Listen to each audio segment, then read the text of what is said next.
Denise Gwen, reading aloud for you from my novel, His Christmas Eve Proposal, Book 3 of the Medicine Women of Alaska, Chapter 10.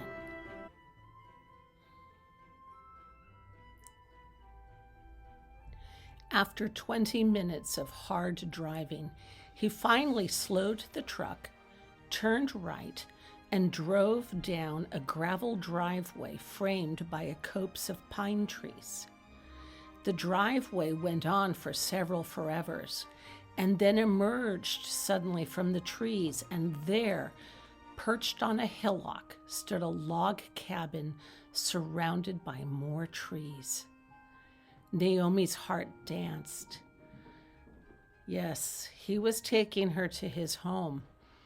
And she was feeling so easy and so happy in this moment that she didn't even feel a sliver of fear or apprehension. Drew spoke as he pulled his truck into the freestanding garage. I inherited this land from my dad when he passed, and my brother Paul decided that he'd rather buy his own place.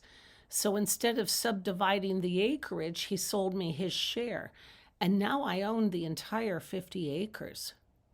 Wow, 50 acres. That's amazing.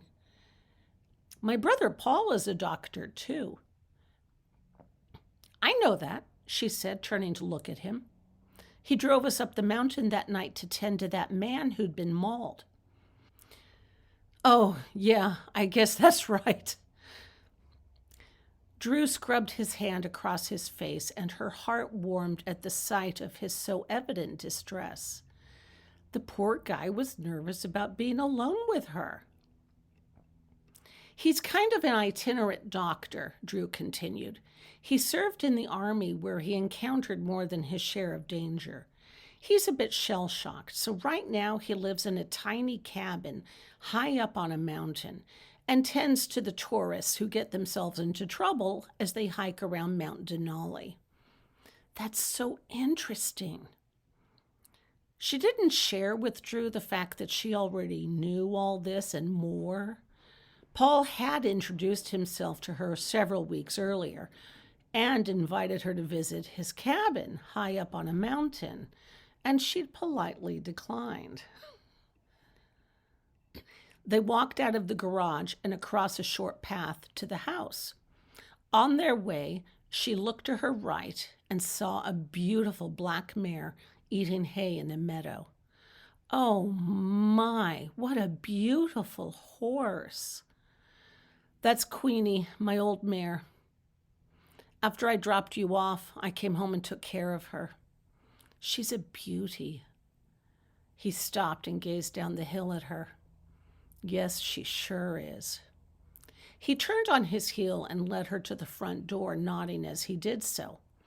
I want you to see the full effect of walking into my cabin through the front door, but I usually walk in through the kitchen when I'm alone.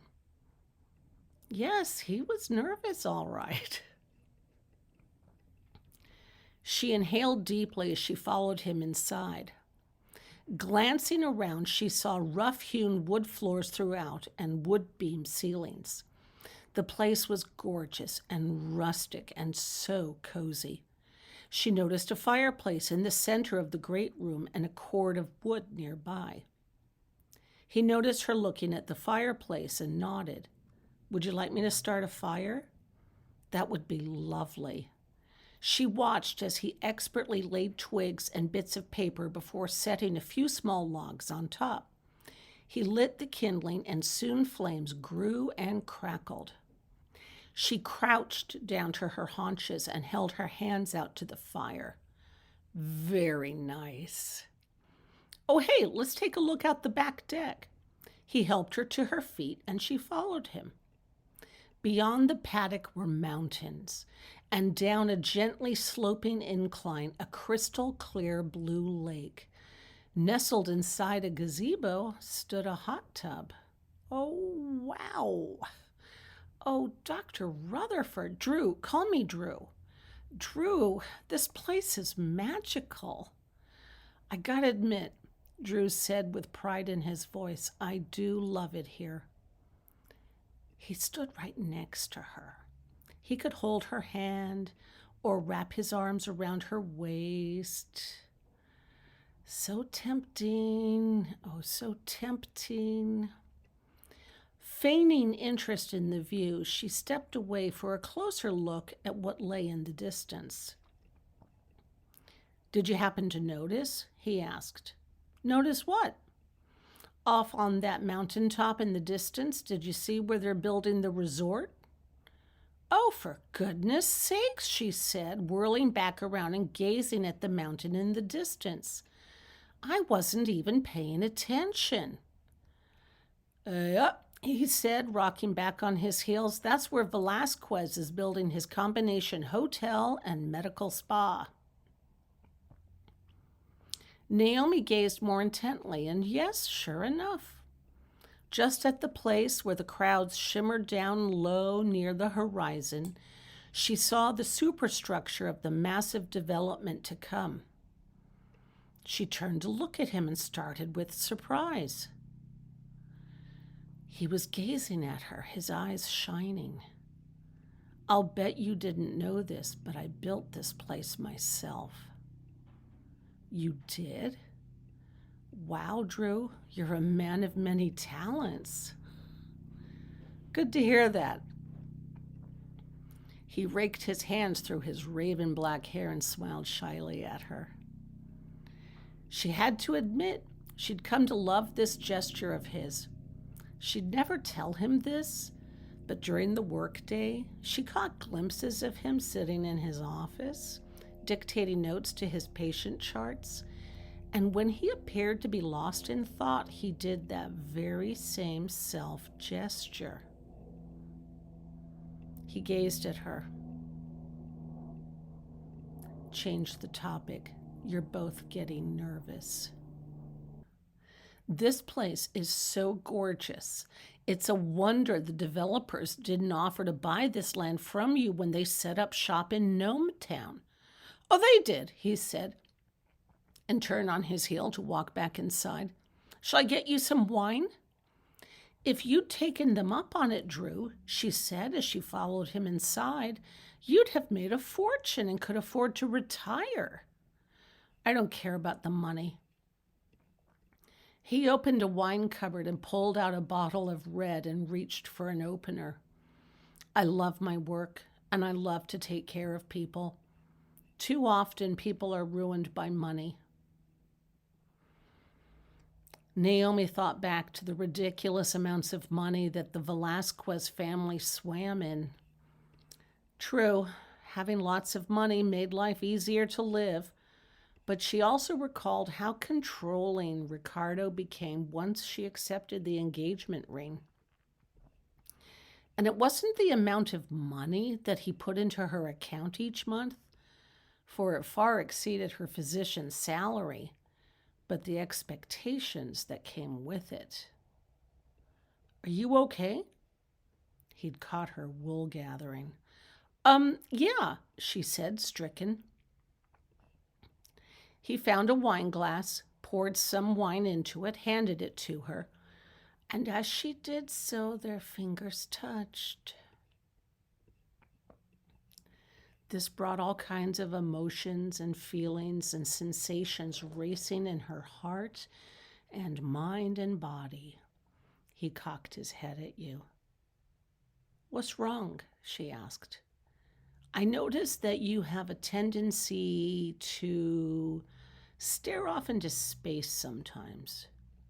She gazed at him, awestruck. He'd noticed something about her that she'd never wanted him to see. He must have been watching her a lot, taking notes. Desire rippled through her.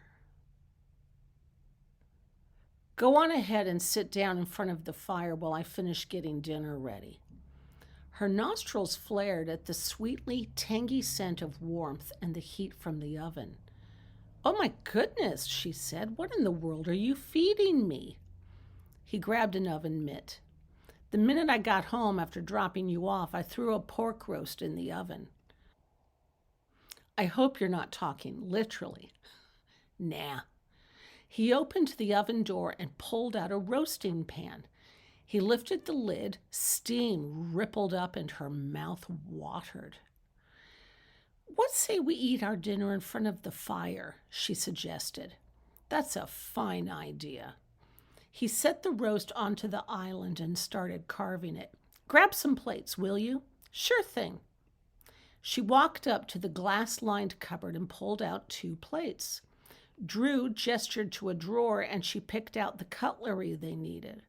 She set the plates down and he placed thick slices of roast pork onto both plates, then added heaping spoonsful of the delectable drippings, then finished it off with the roast potatoes and vegetables. He turned off the oven and put the roast back into the oven to cool, then carried both plates out to the armchairs by the fire. She carried their glasses of wine, and they sat down to their sumptuous feast. Drew, this is delicious. Thanks. The smile he gave her was genuine and heartfelt. She couldn't help but compare this man to the man she'd once been in love with, and she reflected on some hard truths. Ricardo didn't know his way around a kitchen, period. Okay, she said, realizing that she was venturing into dangerous territory whenever her thoughts drifted back to Ricardo. Let's talk about Mrs. Armacost. Really? He asked. Oh, sure, she said, as airily as she could manage. If she focused on work matters, then she wouldn't focus on things that were getting her all hot and bothered, like how handsome and rumpled and sexy Drew looked in his flannel shirt with the sleeves rolled up to the elbows, or how perfectly his jeans hugged his hips, or how absolutely wonderful she found everything about him. You're an amazing surgeon, he said, and from what I've seen, you've got to be a specialist in cardiothoracic surgery. Oh, let's stay away from that. I want to discuss your history. Please, she pleaded, just pour me some more wine.